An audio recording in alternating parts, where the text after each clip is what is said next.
going on to our next presenter, Scott Corkill. He's the area manager for the Idaho Department of Lands in the Payette Lake Supervisory area. Mr. Corkill has worked as a lands resource supervisor at IDL for about 15 years. He oversees the management of public trust lands, issuance of dock permits, and submerged land leases for Payette Lake marinas, management of state endowment trust land, administration of laws related to mining projects, and assistance to forest landowners. Before joining IDL, he operated his family farm in the Palouse for several years. And I think the last time I saw Scott was at the CrossFit gym, throwing some weights around. So Scott, it's good to see you again, and thank you for joining us. Thanks, Gary. Yeah, I guess today, right now, I'll just kind of go over our roles and responsibilities. We wear a couple of different hats as IDL around Payette Lake, one being the largest contiguous landowner adjacent to Payette Lake. Also a regulatory hat we wear for the encroachment permitting. And first I'll touch on, as the land manager around Payette Lake on the endowment trust lands, our forest management is our biggest activity that we have around there.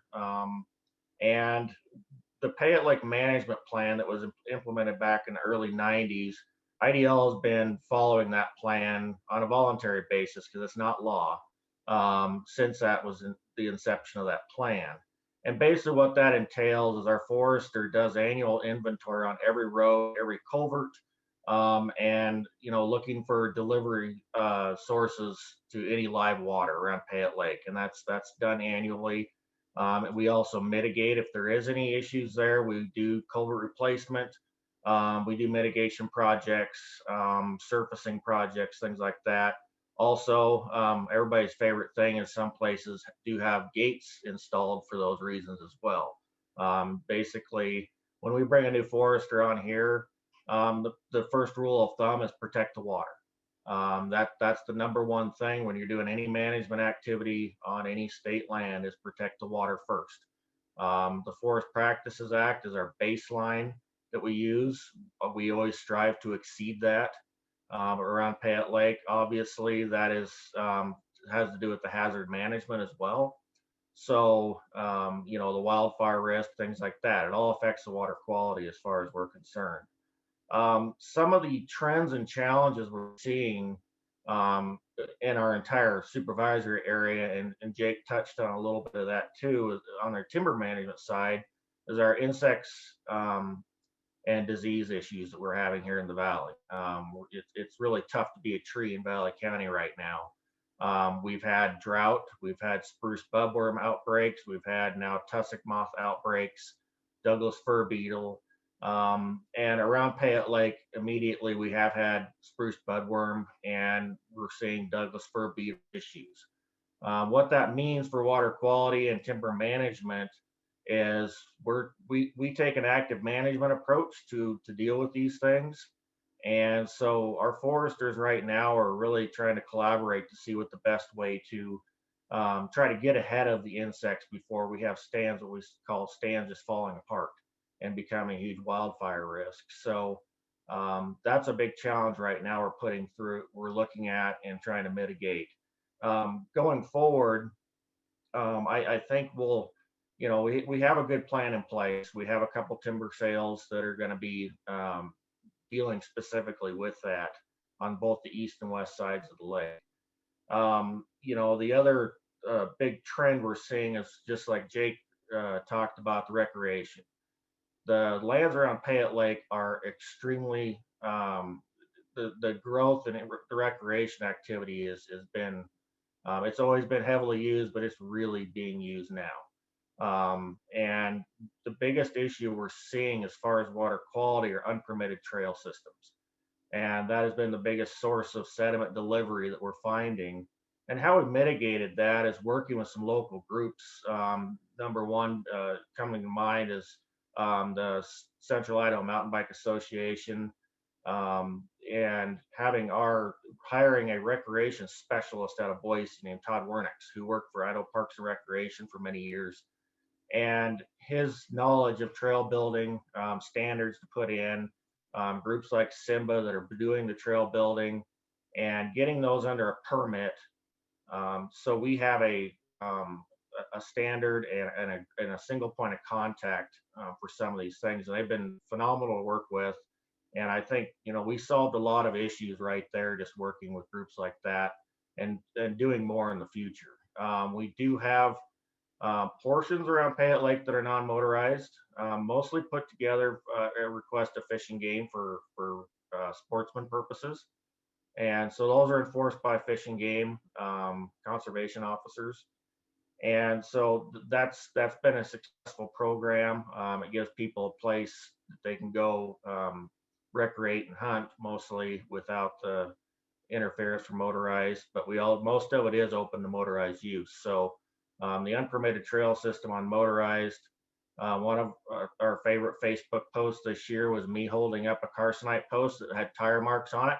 So that's always going to be a challenge going forward is hurting those cats and trying to direct people where it's safe to go recreate motorized and try to keep them out of the places where we're trying to protect. So, we also have grazing leases on both sides of the lake.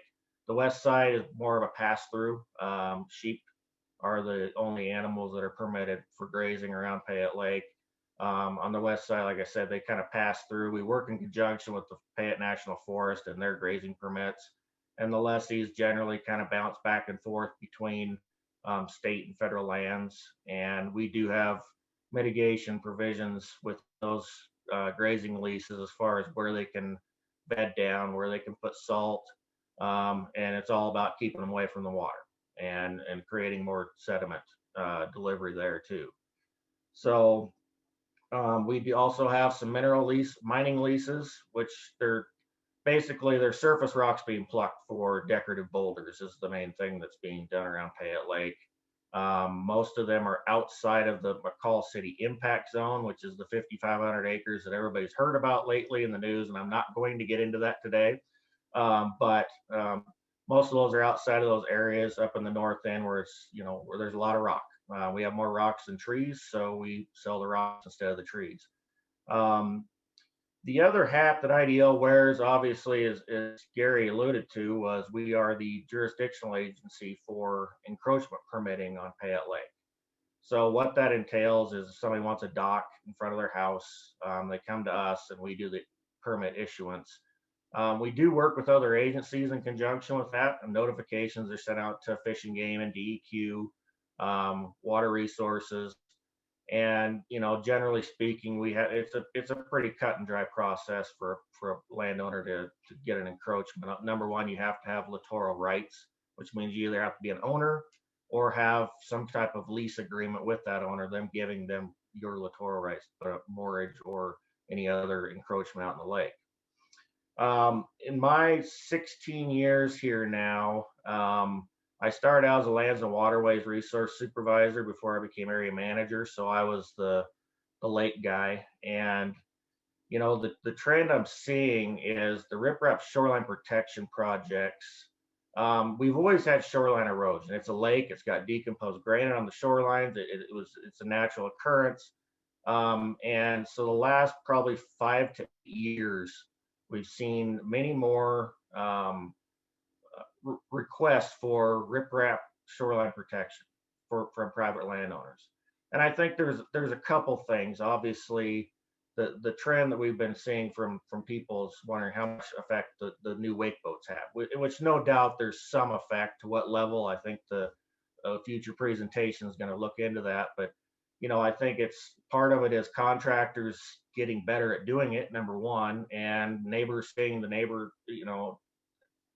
having that in place, and it's helping protect their ground. So we're seeing that as well. But joke here that we're building the boulder bathtub around Payette Lake, so people don't lose their ground to erosion. So that's an ongoing trend that we're seeing. Beyond putting in shoreline protection, we're seeing it on the river as well. We're not as much of jurisdictional authority on that. Water Resources pretty much handles that end of it, but we're seeing that.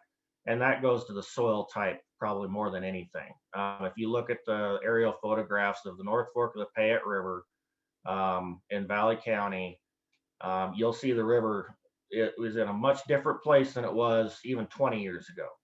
And as we go out and delineate ordinary high water mark, it is an interesting process to try to figure out, because if you go to the Snake River, the Salmon River, you have rock scouring, you have a lot of evidence where the ordinary high water mark would be. The Payette, it becomes a little bit more of an art than a science at times to try to figure that out, and historical flows and things like that. So it just goes to show the challenges of having any kind of watershed in this type of soil. It's going to move around, it's going to move things, it's going to fill things in. So that's going to be a constant challenge for all of us to, you know, as this valley develops further, we're looking at that as well. So anyway, that's in a nutshell, that's kind of the roles we play, and some of the mitigations we're trying to put forward to protect the water quality. And that's all I have. And yeah, I'm more than happy to answer any questions. All right, Scott, thank you very much for bringing us on home at the end of our morning's presentations.